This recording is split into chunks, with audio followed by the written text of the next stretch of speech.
Hello, we are live. Thank you so much for joining us and welcome to the very first episode of Lights, Camera, Musical, where we take a deep dive into beloved stage-to-screen adaptations of some of our favorite movie musicals. My name is Rob Weiner. I'm the Deputy Director at Farmers Alley Theater, and we're so excited to be starting this discussion with you about one of my favorite movie musicals of all time, Little Shop of Horrors. And if you want to join in on that discussion and be part of this, please make sure that you go to streamyard.com/Facebook. Let us know you're here, like and comment. If you're watching us on delay on one of our archives, that's fine. You don't have to worry about it. But if you're watching us right now on Facebook Live, you'll want to do that, or on YouTube Live, you can just go to the comments there. We'd love to have you be joined part of this conversation. So yes, we are taking on this premiere episode of Lights, Camera, Musical, 1986's Little Shop of Horrors, directed by Frank Oz, better known as Yoda, produced by David Geffen, and starring Rick Moranis, Ellen Greene, Vincent Gardenia, Levi Stubbs from the Four Tops as the voice of Audrey 2, with a special appearance by Steve Martin. Oh God, I love when the movie credits do something like that. A special appearance by Steve Martin. It just makes it so much, anyway, better. A little overview about the movie musical before we bring in my special guests. The film had a budget of $25 million, which was pretty big for a movie musical, especially back in the mid-'80s. It's a little more than the previous version's incarnation. That was the 1960 cult movie by Roger Corman, which was made for a mere $30,000 over one long weekend. The movie, of course, is based on the 1982 off-Broadway musical hit by Alan Menken and Howard Ashman. And it really, in some ways, led directly to their work with the Disney Renaissance with films like Little Mermaid, Beauty and the Beast, and Aladdin. Yes, you did stumble into the right place if you love Little Shop of Horrors. Thank you for joining us. The movie is a technical marvel. It looks and sounds fantastic. And it is surrounded by a little bit of controversy in its production that we're going to discuss in full. So before we get too deep into the movie, let's do this right and bring in my special guests.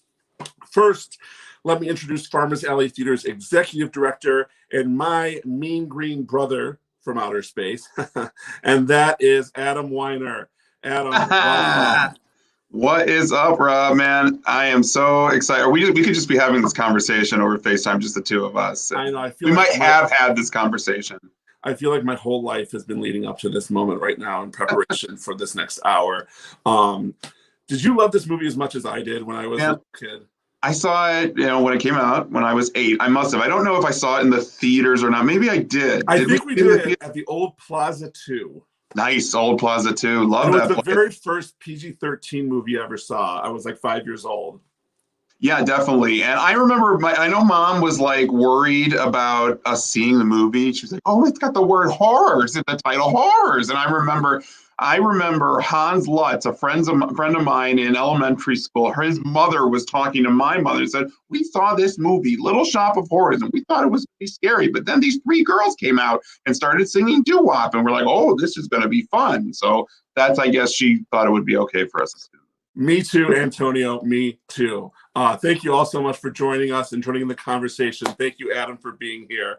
Secondly, let me introduce a very special guest. He is not high on nitrous oxide, but we do pay him to be inhumane. It's Farmers Alley Theater's artistic director and our dastardly dentist from the 2015 stage production of Farmers Alley Theater. It's Jeremy Koch.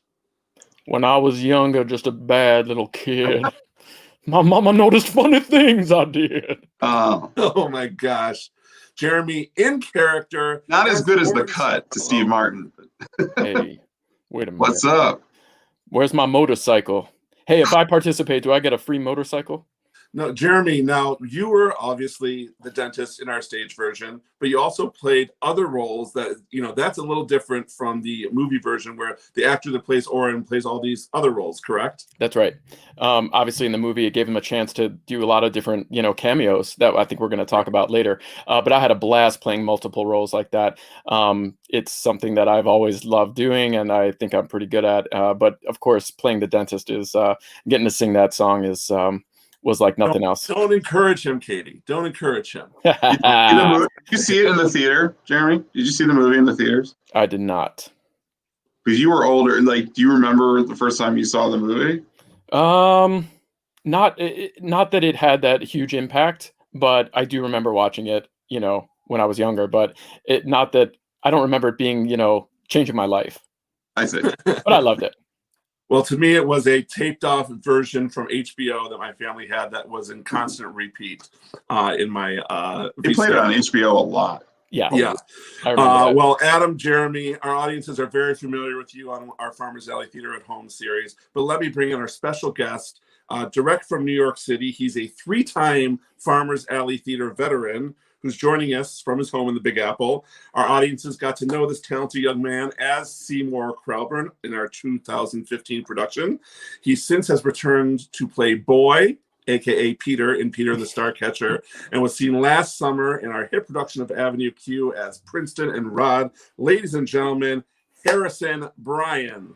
Hey. Hey. Hello, everybody. Looking good, Seymour.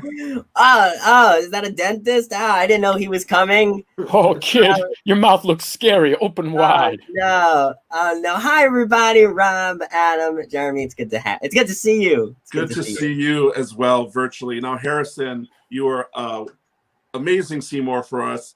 What is your relationship with the movie and the musical? Did you love it as a kid as well? I tell you, Jeremy talks about how it didn't change his life at all, and for me, this movie changed my life. I mean, for a young, clumsy Jewish boy growing up in New York, Seymour Krelburn was like Hamlet in my mind. I mean, it was like the musical. I mean, it was the first time that I think I wanted to be in a musical. It was the first time that I saw myself reflected in a musical as like a person that I feel for and want to be like. So for me, and of course, my love for puppetry started with Avenue Q when I was 11. And, I saw Little Shop when I was probably about 12. And so the connection of puppetry and the connection of all of that fun on stage just blew my brain, and I loved it so much. So being able to come out to you guys and do it was truly a 12-year-old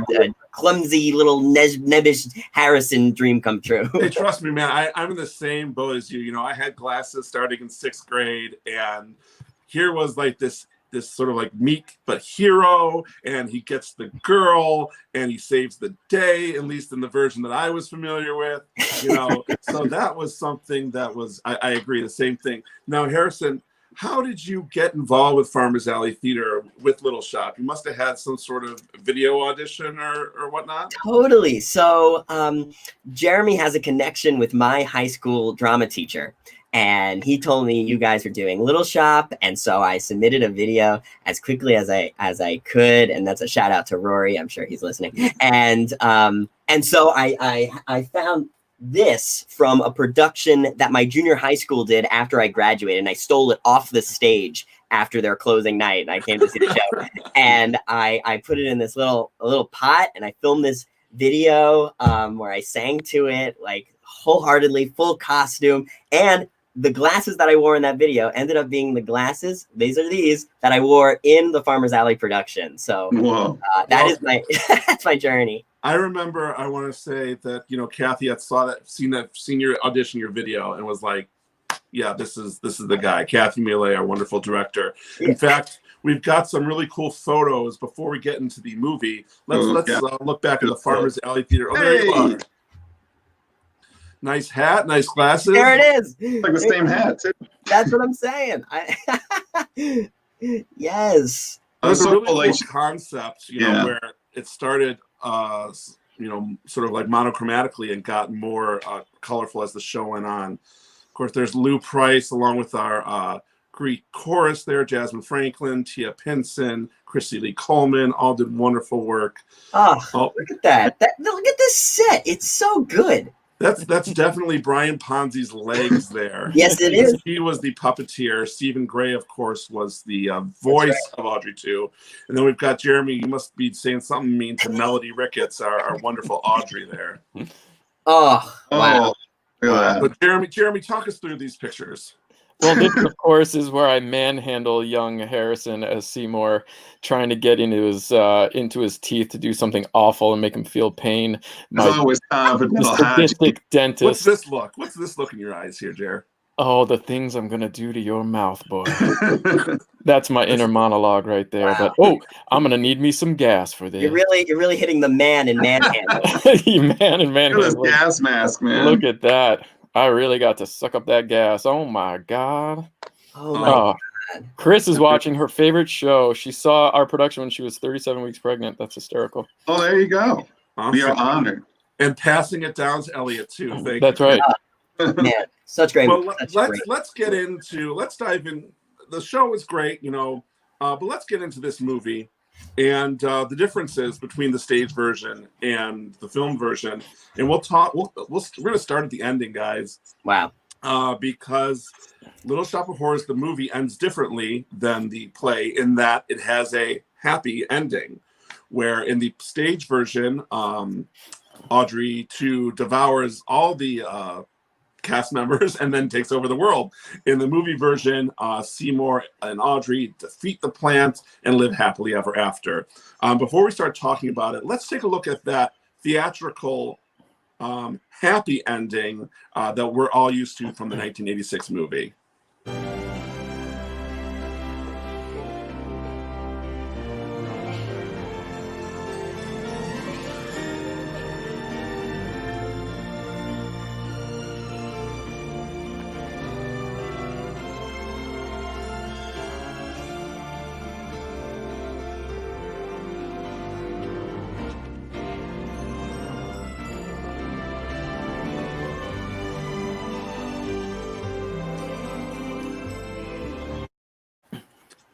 Oh, and then they go back. But you cut it because is it the happy ending though, Rob? Oh, that's true. Right, the very last image. Yeah, talk about that in just a second. But, originally they had this huge, big special effects extravaganza, just like in the stage version. Audrey 2 ends up eating Audrey and Seymour and then going out and destroying the world with the finale, Don't Feed the Plants. And they showed it to test audiences. Well, before we get into the discussion, Hunter, my fabulous producer, let's take a look at some clips from that alternate ending that you may have not seen before.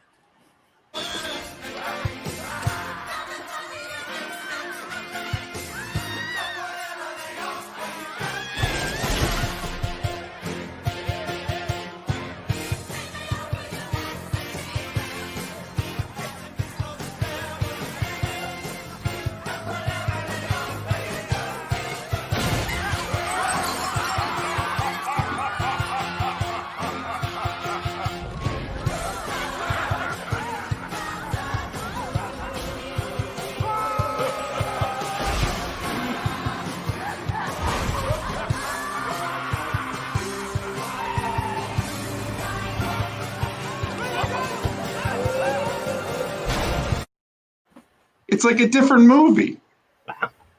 Not really. So that version, there's a very long, almost 23-minute alternate ending where sort of from where Seymour comes in and first discovers the plant chomping on Audrey to the end that concludes with like this 7-minute destruction sequence of the entire planet, basically. And if you have not seen the alternate ending, I implore you to go out to YouTube and find it. When I was a child, sorry guys, just to digress for a second, I feel like there was a director's cut laser disc that was like on sale on eBay for like $175 if you could find it. Harrison, you don't know. This was like the holy grail of footage. It was like it was out there. There was this original ending, and it would cost $5 million, and it was insane. Wow, Yeah. sounds terrible. I know you guys have all seen the alternate ending. I'm going to start with Jeremy, who I think might be our purist here. What do you think of the happy ending and the alternate ending that got eventually cut? I prefer the alternate ending. First of all, it seems very unrealistic to me that Seymour bursts through the door and like rips the jaws of the plant open to save Audrey.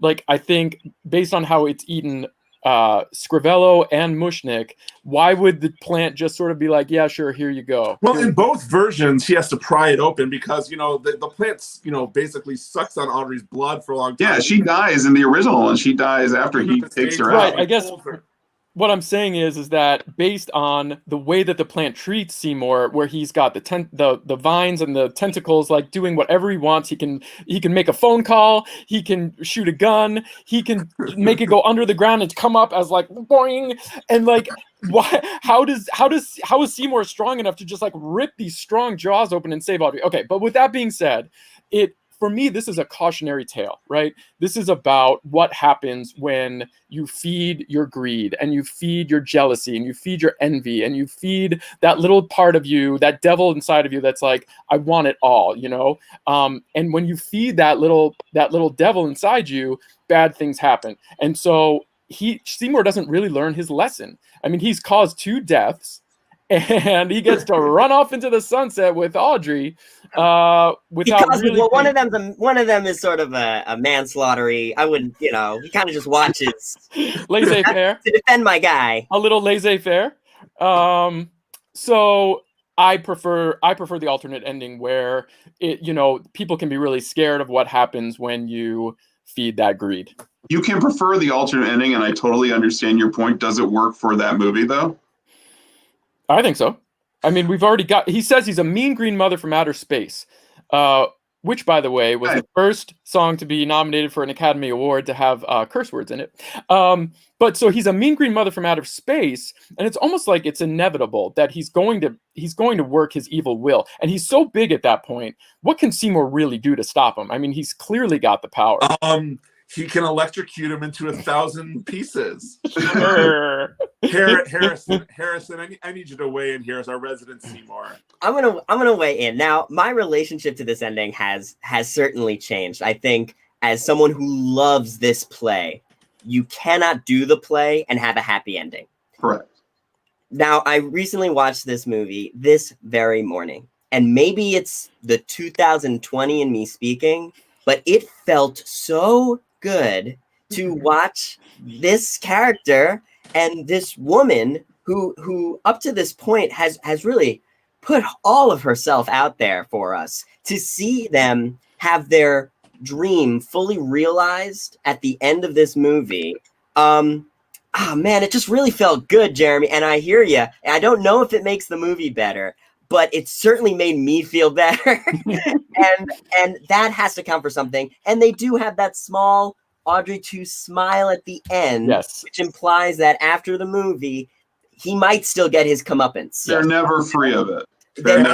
And perhaps guilt is the longer staying factor that might exist in their relationship. But I'm just so happy that they get to be happy. And I never thought I'd say that, but 2020, I'm looking for every piece of joy I can find. And Adam, from a producerial standpoint, I know you have some thoughts, perhaps, on what David Geffen... my extensive years in the film industry, I did for a few years. No, we spent 90 minutes with these characters, right? With basically these same 5 people for the whole show. It doesn't make any sense to go and finish, even though that's what the story should be. Because on the stage show, as you guys know, everybody comes out at the end during the number anyway, because they're parts of the plant, right? Usually they're like... silliest, stupidest costume ever. It's so funny. And you couldn't do that on film. So you make this big budget, this big, huge spectacle, which is really cool. And it looks awesome. It does not work. And it would not work any other way. Maybe it's me looking at it from... Don't you think those test audiences from 86 or 87 were like, we want a happy ending? Aren't we more sophisticated now, and we can handle like a horrible ending like that because it tells the right story? There's other shows for that. There's other things for that. I just want to have fun at the movies with a really cool puppet and an awesome score. and then happy ending in 90 minutes. I will say it is a shame that for so many years people didn't see the cinematic brilliance of that like special effect series, that like 6-minute series of devastation that those puppets do. In a way, the song that was written for the end of the play is a cinematic idea, a plant taking over the world. You can only do that in a movie. So why not, when given the opportunity, do that in the movie? And of course, based on a movie. It's on a B movie, yeah. So, well, I think this is an instance where different mediums, different things work, alongside them, and I think, I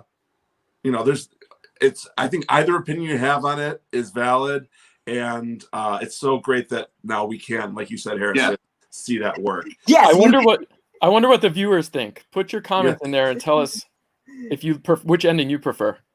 And now that Rick Moranis is back in the news for bad reasons, unfortunately, but somebody will do something. Somebody's got to put something together. Maybe for the 50th, they'll totally re-edit that and drill it down, and then you can offer both. I win this debate. Elliot prefers the alternate ending, so okay, well, there we go. On the special edition DVD I have, it has both versions. Of course. They spent so much money on it; they have to have people watch. Exactly. Well, that's a great segue to talking about the technical aspects of this movie, which I think are second to none. Especially the work that Lyle Conway did, who was in charge of the Audrey 2 puppetry, along with Henson Studios. Jim Henson, his son Bryan, were involved with it as well.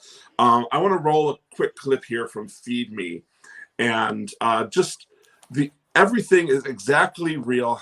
Hi, Mom. And the way they filmed it was they had to slow down filming, and then they sped up for the version of it. So Hunter, let's take a look at Audrey 2's signature number, Feed Me. Okay. You didn't have nothing till you met me. Come on, kid, what will it be? Money? Girls. One particular girl. How about that, Audrey? Think it over. There must be someone you can 86 real quiet like and get me some lunch. Think about a room at the Ritz, wrapped in velvet, covered in glitter. A little lucky gonna clean up those zips and you'll get it. She had like a Harley machine, tooling around like I was James Dean, making all the guys on the corner turn green. So go get it. Woo, woo, woo. If you wanna be profound, if you really got to justify, take a breath and look around. A lot of folks deserve to die. Wait a minute. That's not a very nice. Well, keep going. I'll just keep watching. So good. It's so good. I mean, the way his lips look like they're actually saying every word that he's singing at that point. No camera tricks. It's just that whole song. It's basically just him and the plant. And yeah, actually, I was watching some stuff on YouTube, and I saw a comment in the comment section that said that feeling when a puppet from 1986 looks better than CGI in 2020. Yes, absolutely. I don't know, Rob, if you're going to get to this later, because of the talks of rebooting for rebooting the movie of Little Shop, and they can do it. They can. If they CGI this plant, I don't know, man. Going home. It'd be rough.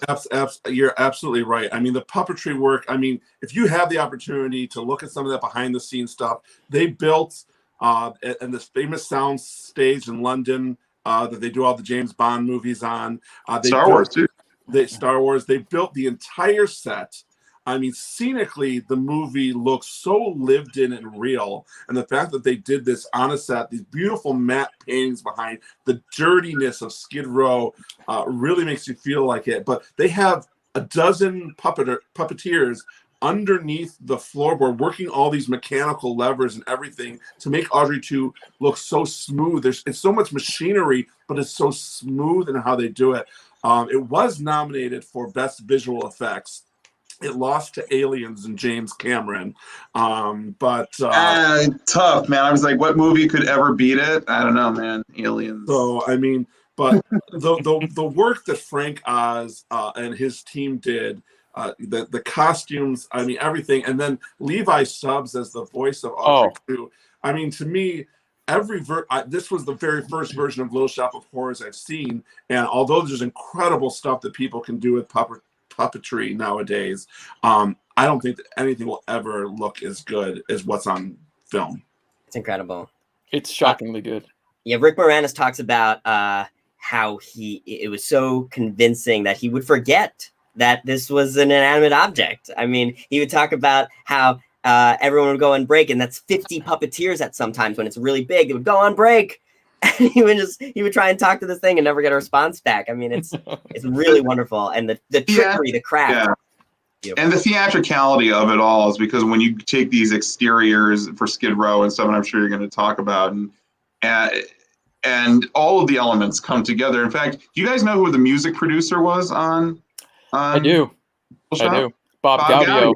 Yep. The Four Seasons. The Jersey Boys. And I can't imagine these songs being sung differently. I don't know. I hear that opening number. I still haven't heard a better version of the title song than the movie and how it's recorded, and just sounds so good. And I mean, as far as the songs and the soundtrack and the movie soundtrack, because that was again the first version of it, has always been my go-to when I listen to it. There's the original, which has that sort of put it together with masking tape kind of thing. Then there was that revival they did with Hunter Foster and Carrie Butler. But this is the soundtrack that I always return to. And Harrison's shaking his head. Yeah. Did you see the most one with Gideon Glick doing it?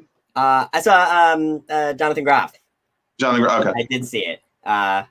And it helped erase some of that 2003 Carrie Butler version, but unfortunately, I still remember that version too. Well, let's talk about some of the actors in the movie right now. And even though he's not top billing, I want to start with a special appearance by Steve Martin.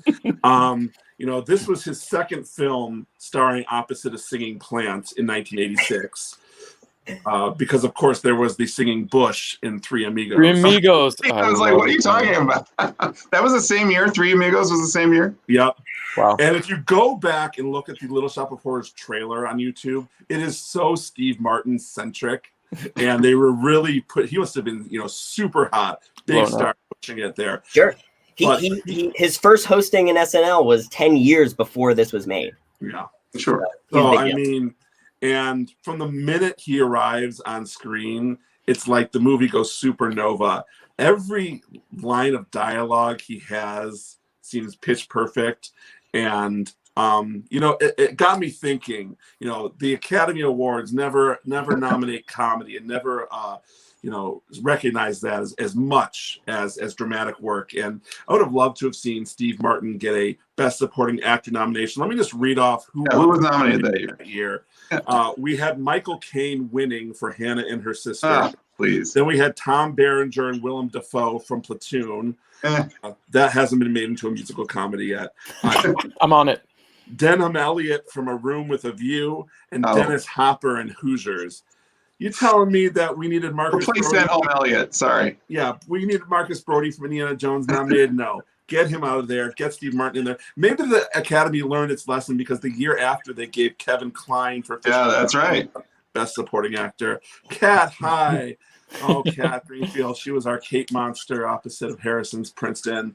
Maybe you played Audrey in your day, Kat, or still could now. I mean, you're still in your days. So, I don't know why I said that. I don't know. Yeah, Steve Martin. The cut to Steve Martin is so perfect too, because he's coming and he's larger than life. It's Steve Martin, but still he inhabits his character, and you know everything about him from the physical comedy to the timing. It's amazing. There's that moment where his motorcycle like flies in. I know that's not technically his performance, but it just feels like it was his idea. It probably was. He did come up with ideas like that. He came up with the idea to punch his assistant in the face. He came up with the idea to twist the girl's doll head off. Yeah. I mean, if you want to submit a 5-minute sequence for, and just again, the visuals that help Steve Martin's performance, that flying motorcycle, the shot from inside the guy's mouth where he's singing. Yeah. Love it. When he goes over to his mom's, when he goes over to that shrine, closet, there's a shrine to his mama. Yes. Oh, mama. Oh, mama. And, Yeah, no, you know, the brilliance of he's Steve only- Martin is that he can be so many things all at the same time. Like I feel like he's got this wild, manic, crazy comedy energy, but then he can shrink it all down and just give you a look, and he can be super subtle. And then he can improv, but he can also deliver the lines perfectly. I mean, he sort of has it all, and he's obviously a jerk, and he smacks Audrey around, but he's also super charming, and you kind of love him at the same time. And there's times when he's super dumb, when he's like, what's your name again, Cedric? And then there's times when he's actually super smart. So I mean, I think I agree, Rob. I think it's this is very against type for him as well, to sort of play a villain within a movie like this. I also want to. He is part of the reason that I hated The Dentist. Oh yeah, 100%. Dentists hate this movie, man. We had a hard time finding a dentist we wanted to sponsor for the movie. Seriously, because they're all greatest. You know, a bad name, man. Ellen Greene, of course, plays Audrey, and Ellen Greene was the original Audrey in the off-Broadway performance. She also just starred a few years ago, again in some sort of revival concert thing as Audrey. With Jake Gyllenhaal. Yeah, with Jake Gyllenhaal, yeah. Which was incredible. Yeah. I had the really great fortune of seeing Ellen Greene in that performance. And can I tell you something? I have never seen a performer get laughs in between syllables.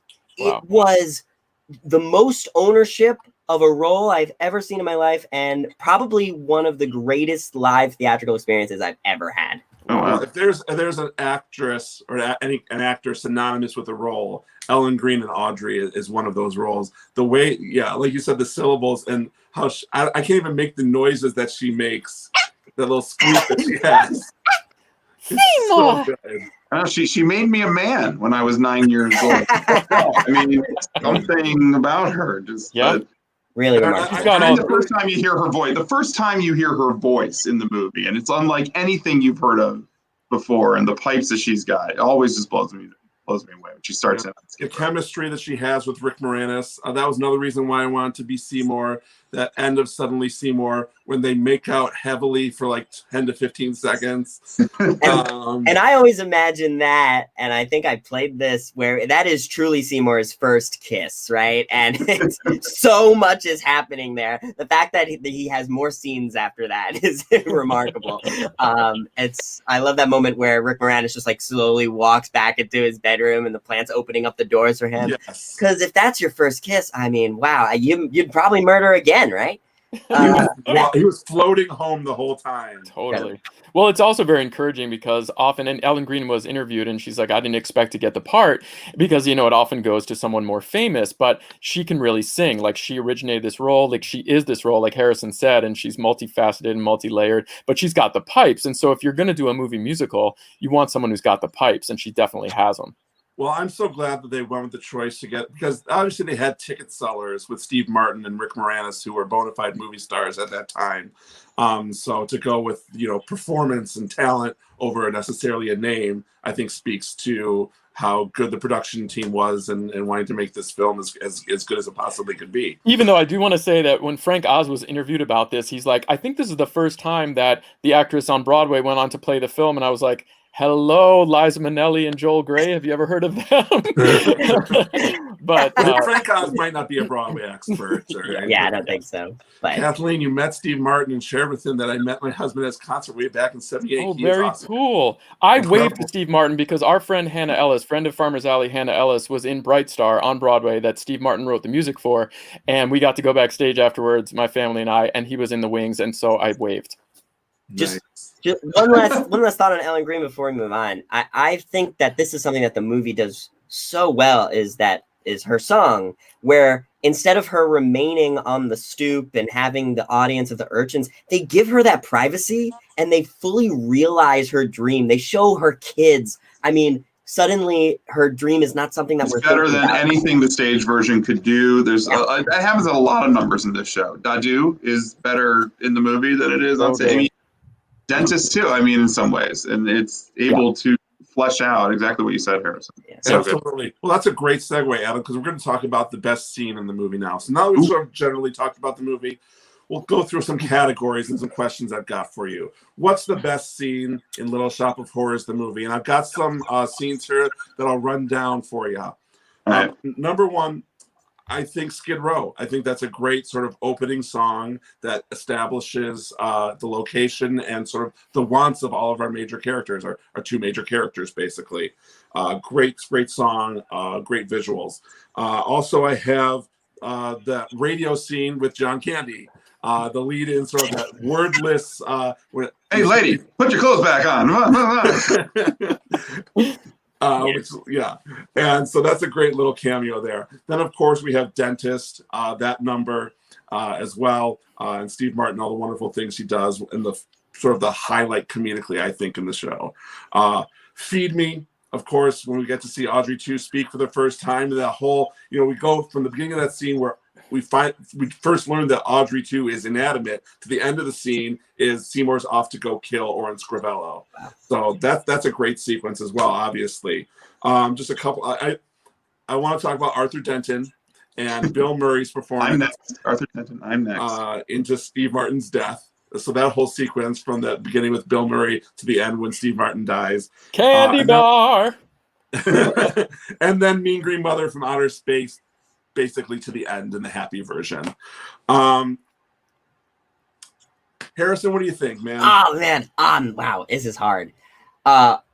This is different than like my favorite moment in the movie, right? We're talking about full scene, right? Mm-hmm. What's the best scene? Like, what if you turn that on? I'm going to talk about Little Shop. If I were to like fight to the death, I'd have to say that that opening. I mean, I think you're right. I think even using that first song as like a title sequence, the way that they apply the lyrics to the real life world of Skid Row, look out, and they're talking to a car in New York City. I mean, that type of specificity, and then also you're talking about establishing the world and the wants of those characters, all the cinematography, the way they follow them. I think you got to go with Skid Row. You're talking about the opening number, right? I think the opening number to the end of Skid Row feels like one scene to me, and I think that's true. I think that to me it sets up the entire movie for success. That's that shot where Seymour's going down the alleyway and he meets the chain link fence, and then you've got all the people climbing. The meth heads? Yeah. Well, and what I really appreciate is that that's really your moment to justify the actions that Seymour takes in this arc, because if he doesn't desperately want to get out of Skid Row, he doesn't kill anyone. He can love Audrey, but it's about the destitution of Skid Row that is so clear in that opening number. That's not always scared me though. When I saw those guys climbing that fence. Good, yeah, exactly. Good. It's Skid Row. Be scared. Jeremy, what's your favorites? What's the best scene for you? Oh man, I am partial to the dentist scene, of course. I mean, you get the brilliance of Steve Martin, you get Bill Murray dying to get his teeth shattered so he can get a candy bar. That little cameo that isn't in the stage musical, but I think if you're talking about, I mean, the whole idea and the lyrics and just the line of "Feed Me," it's so iconic, and it's the first time that he hears Audrey 2 speak, and I just think that is the one that is what really hooks the audience in, and the song is great too. Yeah, I mean, for me, Adam, you let me know what you think, but for me, I think I agree. I think Feed Me, the technical marvel there,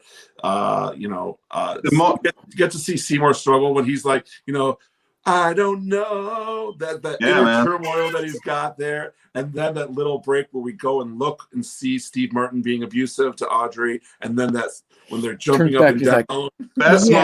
Best moment when it builds and it zooms in on their faces in the window of the store, and you just know where it's going and you love it and you're along for the ride. And that's how the first act ends, right, on stage. I think it's such a great moment. It's actually the first act ends when he's like chopping up. That's right. I don't know. Maybe it goes to blackout. It's a great blackout. It's sort of the 11 o'clock number of Act 1. Right. Oh wow! I don't know. Come on, kid, tell it to the Marines.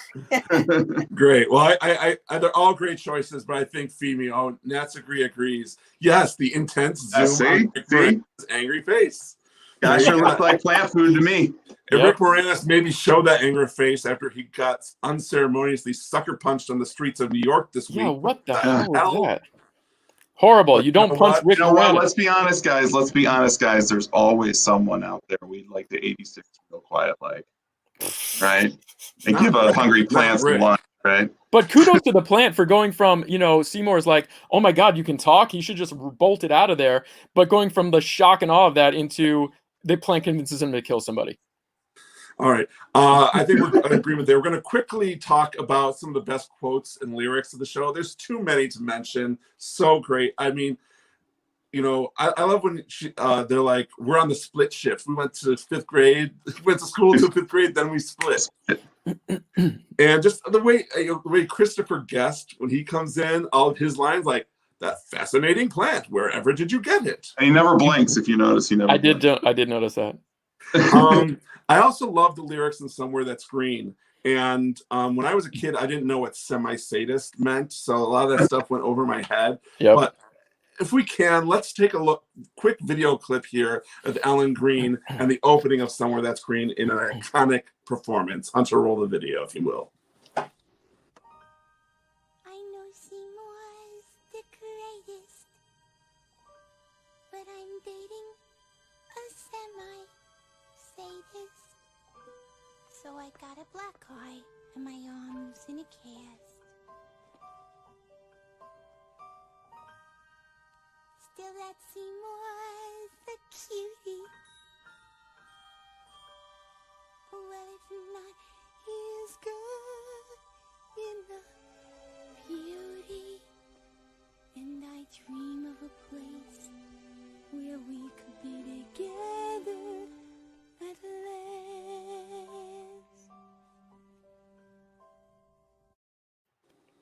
last. The best I Want song of all time. You That's argue, very good. definitely Well, argue. I mean, the fact that it parallels so much with Part of Your World it's hard to give it that title, but it's very good. Who wrote Part of Your World, Jared? Ashman and Menken. They actually thank that magazine in the special thanks of the credits of this movie. Really? They really do. They really do. That's really cool. Anybody have any favorite quotes or lyrics from the show? I have my favorite non-quote, which you didn't even put in here. When they're they're getting ready for the funeral, Mrs. Shiva calls. It's Mrs. the best Shiva, I forgot. inside joke. Mrs. Shiva, I forgot. Mrs. Shiva is our best client. What is the line, Rob? It's like her big family is dropping off like flies. Yeah, Yeah. Shiva, of course, is right, sitting Shiva. for Jewish funeral. Mrs. Shiva. So anyway, that's my comment. One of my favorite lines is actually said in silence. It's when the guy decides he's going to buy twice as many roses, and all three of the characters go, twice as many, twice as many, twice as many, and then the homeless guys outside go, it's just quality I love it. comedy. I'm I love telling it. you, the extras in this movie, You're in major medical. the extras in this movie bring it. Yes. All the homeless people. I'm sorry, doctor. I'm sorry, doctor. They're all classics. Dude, yeah, was I just I don't- came up with a new favorite lyric just watching the movie again. I swear on all my spores, when he's gone, the world will be yours. what does T. Martin say when he sees the plan for the first time? He's like, what's his name? Catch it. Yeah, Yeah, well, Audrey Audrey too. catch it. I'll also Big, say yeah. another favorite line of mine is Ellen Greene's squeak after Yeah. she finds out that After he me? named her Audrey too. Hysterical. All Yeah, right, you well, could. The whole script is really good. The whole script is great. We could talk about this for hours, but we've only got about 15 minutes left. So I'm going to jump through these categories real quick here as far as what's aged the best. And I think we've talked a lot about these things already. The Audrey 2 special effects, is what's aged the best as far as I'm concerned. Levi Stubbs' voice work and Lyle Conway, everything they did, incredible. I had a video, but we won't show it. I think I agree with Harrison, that opening prologue and that shot which dissolves from outer space into the puddle in the streets of Skid Row. So And good. that's opening song, the thunder clapping, and the logo. I think the Little Shop of Horrors logo is something that's aged the best as well. With Yes. the dripping blood, I mean, similar to Rocky Horror, but different in its own way as well. Anything else that's aged the best for you guys? Maybe like the satirical nature of the world that it lives in, like that 1960s Kennedy era where that Kennedy Camelot is just outside the boundaries of Skid Row and we don't know where it is, but in here it's bad. I don't know. We've seen that a lot over the years, and that it still works just perfectly.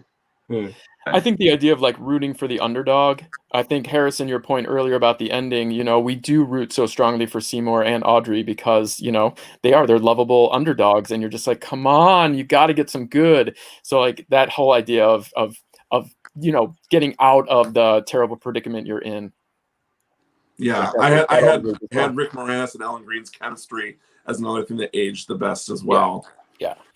I mean, and Frank Oz, I think his direction in general, I mean, he has, some of my What else has he done, Rob? Some of my other favorite comedies of all time. Well, before this, he did The Muppets Take Manhattan.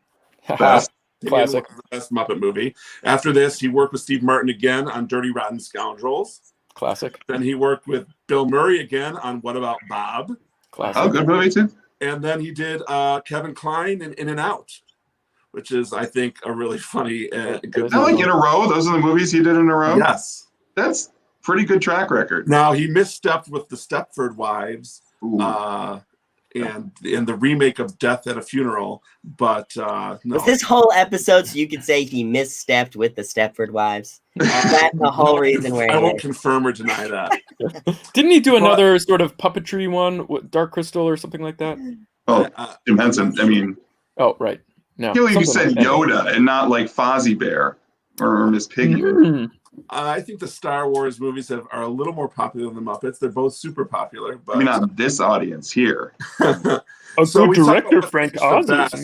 Let's talk about what's aged the worst. And as far as what's aged the worst, I mean, we love Steve Martin's performance, but I think the domestic assault being played for laughs is probably a no-go nowadays. It does help that it's set in the past, so we can sort of look at it from that perspective. But that's something that's a little cringy now, with Audrey's black eye and she's got her arm in a cast and stuff like that. I'm also done with alien-type creatures being sexually attracted to women. I don't know what it is, but when he is, I know it's because it's a color red, but when that plant is stretching for that woman's derriere at the radio station and all the sweet nothings yes, derriere, because I'm keeping it PG, okay? I didn't want to go badonkadonk or something like that. You know what I'm talking about. I know, but I got you to say badonkadonk, so today's a win. And there were a lot of tentacles in the visual effects that year with that. A lot of tentacles. And also, I will also mention the sort of like, there's a mystical Asian man who had something magical in his store. Is this the same florist that is he cousins with the guy from Gremlins? Who had mogwais and stuff like that. So probably a nod. It's a shared cinematic universe. Mogwai. All right. Anything else I missed there, guys? That's what's aged the worst. That's about this pretty great. It's pretty clean. It's pretty clean. Yeah. Now there are some I know her moments, and for I know her means like, oh, I know that or I know him. What's that person from? And we've got two people who are on the sitcom Martin, and that would be Tisha Campbell and Tashina Arnold. And Tisha Campbell ended up, I want to say, did she marry Martin Lawrence? Marrying Martin Lawrence, maybe? I want to say there was something going on connected. There too. But Tisha Campbell, Tashina Arnold, and Michelle Weeks played the Greek chorus, the Urchins, Crystal, Ronette, and Chiffon.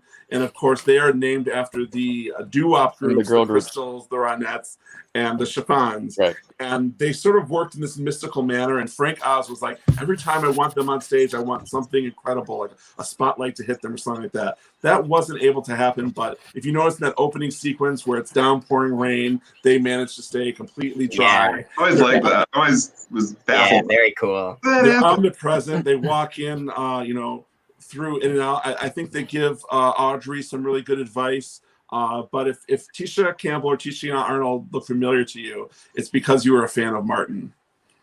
Thank you, Rich.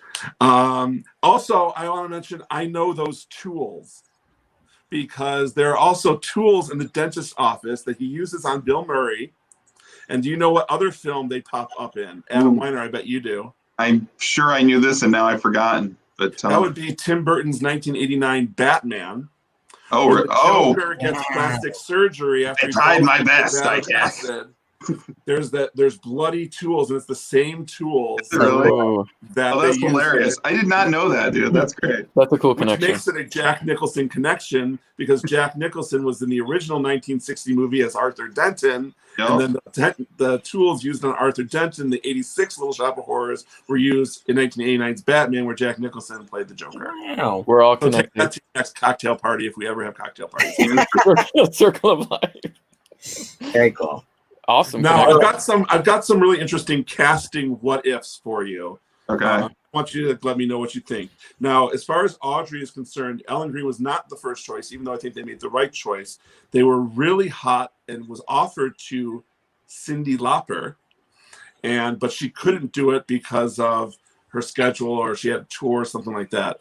What do you think about Cyndi Lauper, Jeremy? I mean, you were the one who probably had the biggest relationship with Cyndi of all of us. Oh yeah, is that what you're saying? We go way back. That would have been interesting. I mean, I think she could have pulled off a lot of the requirements. I mean, she can sing and she's got kind of like a quirky and eccentric personality. I think that could have worked. The one that wouldn't work, I don't think, was Frank Oz said that Barbra Streisand was considered. And as much as I love Barbra Streisand, that would not have worked. What joke were they doing when they? Well, I heard they were also interested in Madonna. You know, of course, it's mid-'80s. Someone in a boardroom probably said, "What about Madonna?" Neither of those people could have been as funny as Ellen Greene. No, Ellen Greene's definitely. She's Audrey. They also were talking about Eddie Murphy as the voice of Audrey too. That could have worked. Could have worked. Yep. We know he can sing from Dreamgirls. Oh yeah, that definitely could have worked. There's something, Eddie has a little bit more of a high pitch, more of a tenor voice, and there's something really cool about like the depth and richness of Levi's voice, and he can still get up there, but he's got all that range. It makes it ominous at times, and yeah, I love Levi. And if he voices the plant back then, do we ever get Donkey and Shrek? Because that's right. That's right. Don't forget that Mushu from Mulan was the original Donkey. Oh, that's true. Sure. The dream movie casting that I'll always think about is Zero Mostel as Mr. Mushnick. Ooh. Oh. Apparently they went to John Candy for Mr. Mushnick, and he was like, "No, I don't think that's right, but I want to be involved," and that's how he got the job. It was Wayne Wilkinson. Yeah, too young. He doesn't seem right. He doesn't seem like a Mushnick. Now, Adam, you mentioned it earlier, but there are talks of a remake being made right now or in the near future. And rumored casting, or maybe it's official, has Taron Egerton as Seymour, who just played Elton John in Rocket Man. Harrison. We have. They didn't call me. I don't know what to do anymore, man. I don't know what to do anymore. Scarlett Johansson as Audrey. Chris Evans as Oren Scrivello. Can his hair do this? I think he'll be funny. But could his hair do this? He kind of played against type in Knives Out, and I think he can do it again in Little Shop. And apparently Billy Porter as Audrey too. So we'll see if that comes to fruition. We'll see. Yeah, I mean, it's just like this movie is so good already. Why? Why do we need it? It's not like the other movie goes away. I know, but now you gotta you'll be like, oh, do I want to watch this version? It's like, why would anyone the option? I totally agree with Harrison because there are a bunch of kids out there that are watching the live action Lion King and maybe are watching that before they're watching the cartoon Lion King or something like that. It's like that's not what you should be doing. Or the Gene Wilder Willy Wonka versus the Johnny Depp. Right. All right. Here's a category I'm really looking forward to. Who stole the show? Wow. Now, we have to decide whether we think Steve Martin is available for this category. But my nominees for this are Bill Murray, John Candy, Christopher Guest, and Steve Martin's assortment of assistants and patients. And so can we quick roll that opening of Dentist Hunter? Take a look. Dentist Hunter. You'll be a dentist. You have a talent for causing things. Son, be a dentist. People will pay you to be inhumane. Your temperament's wrong for the priesthood, and teaching would suit you still. Son, be a dentist. You'll be a success.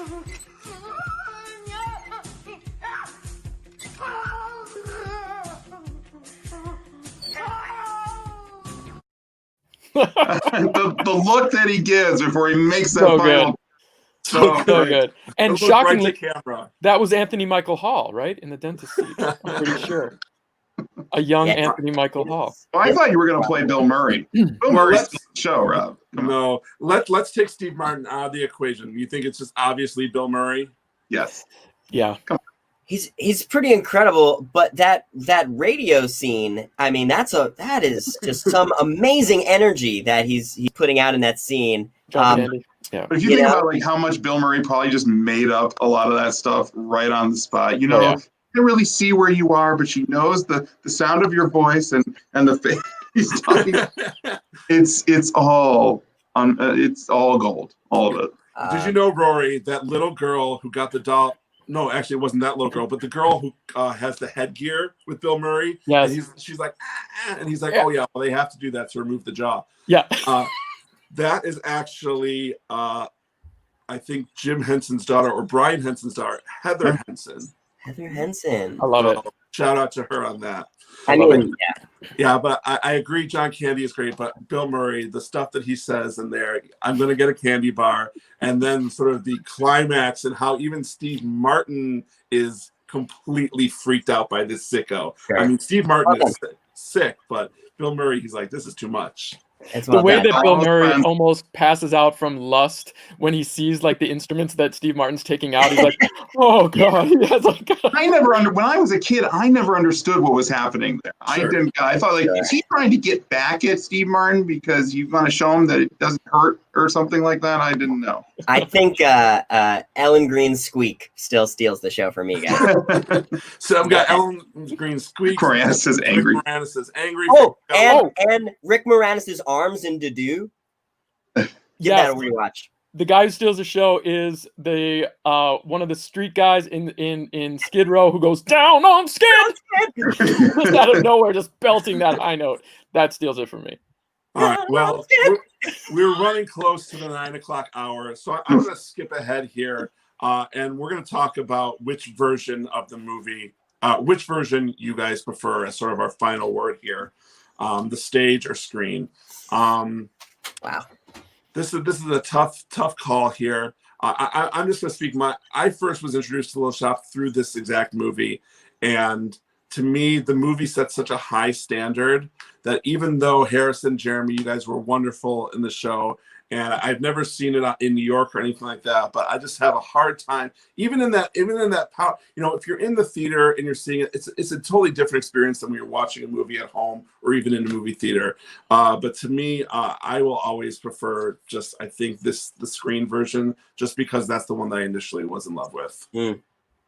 I love that we'll constantly keep getting versions of Little Shop of Horrors, you know, It's from high always school like up the to top 10 professional. of most produced plays. Yeah. Stuff like And we're always going to get that. So therefore, the movie will always be alive because new generations will be introduced to it and be able to see the greatness. So it's got to be the movie, though. I'll see Little Shop on stage many, many more times, I'm sure. I think I got to go with stage. It feels like I can imagine being, 1980 whatever in this little off-Broadway, house and seeing this like little kind of grungy but with full of heart musical, and like on a low budget, just like the original Roger Corman movie. I don't know. I feel like it has that stage energy, but I do love this movie. Yeah, I think this will always be one of the greatest movie adaptations of a staged musical, which was adapted from a movie. But you don't get this movie without the brilliance and heart and craftsmanship of the stage play. So for me, the heart's in the theater, and my experience on stage with it is something I'll never ever forget, and will cherish forever. And so that's where my heart is. So well, we cherish you, Harrison, and everyone who made that show come to life back in the fall of 2015. If you want to learn a little bit more about Little Shop of Horrors on Broadway, do yourself a favor if you have Disney Plus and watch the documentary Howard about Howard Ashman. And they talk a lot about Little Shop, and then obviously after Little Shop, his work with Disney with Little Mermaid, Beauty and the Beast, etc. But there's some really cool footage in there, and just learning about his early life and how Little Shop came to be, and the fact that they didn't want to transfer it over to Broadway because they felt like it was like this really like cool hip thing that they were doing off Broadway, and the way it sort of crossed over into generations and brought younger audiences to the theater is just one of the just bizarre success stories in musical theater history. I could talk about this for hours, and Kathleen, I'm only walking Wikipedia for this because I've been thinking constantly about this movie since I was about 6 years old. But I want to thank all of you for joining us here on this lively discussion. I especially want to thank my guests here, Adam Weiner, Jeremy Koch, and Harrison Bryan. Harrison, we love you, buddy. We miss you. It seems, I can't believe it was just, a little over a year you were here in Kalamazoo for Avenue Q. Seems like it was a few decades ago. But if you want to learn more about Harrison and his work, Harrison, give us, what are you doing creatively? Because I know you've got some really cool stuff that I've seen since quarantine kind of began. Sure. Yeah. Since quarantining, I've been working a lot on my writing. I'm actually in the process of developing and writing a few new musicals, including A Hanukkah Carol or Guilt Trip, the musical. So keep your peepers open for that come holiday season. We're trying to get something out by Hanukkah 2020. And maybe even on stage Hanukkah 2021. So keep your eyes on that. I'm working on a couple of other really fun projects, and just trying to keep myself creative, and I've got puppet Instagram stuff. I mean, just trying to keep myself creative and find sources of joy for me in this really tough time. So that's awesome. Yeah. Well, give our love to the family as well out there in New York. And before we sign off completely, I just want to let our audience know what's coming up Farmers Alley Theater at Home. And this Thursday, this was a premiere. This Thursday, we've actually got another premiere. Julie Nemitz and her show, a dinner and a show. And she's got a couple of special guests that have graced Farmers Alley stage. Real-life married couple, Otis and Lisa Kleinbergs, are going to join Julie. And they're going to be making a meal, talking about theater, playing a little games. Julie said they're going to be making firecracker salmon and poblano rice. They're going to do a little newlywed type game, maybe talk about some dream roles. That's this Thursday at 8 o'clock. Sorry, Harrison, we did not bring firecracker salmon. You did not make that at your home as well. Sorry. Well, send some over. What are you doing? Postmates that to you. Also, a week from tonight, I will be talking with the creative team of our next project here at Farmers Alley Theater Online, the collection of Lady Lorraine, written and starring Dwandra Nicole Lampkin, as well as her two directors from Waltzing Mechanics, Dee Dee and Thomas Murray. And we will make sure that we get you all the information about that show. That's going to be a week from now, because tomorrow we are going to begin selling tickets online to our online series, which includes the collection of Lady Lorraine, as well as two other amazing concerts that we've got coming up through this wonderful platform, Broadway On Demand. If you're not on our mailing list, please go to our website at farmersalleytheater.com. Join us to get all the information, and follow us on our socials as well for that. Gentlemen, thank you again so much for joining us. Is there any closing words you have to say about Little Shop of Horrors before we end? Feed me, Seymour. Feed me now. I hope to see you all somewhere that's green real soon. That's for sure. Some fun now. Well, if you like what we're doing here, please help support Farmers Alley Theater in any way that you can. You can go to our website and donate, and we will look forward to seeing you again here at home. So, ladies and gentlemen, thank you so much, and have a good week. Take care.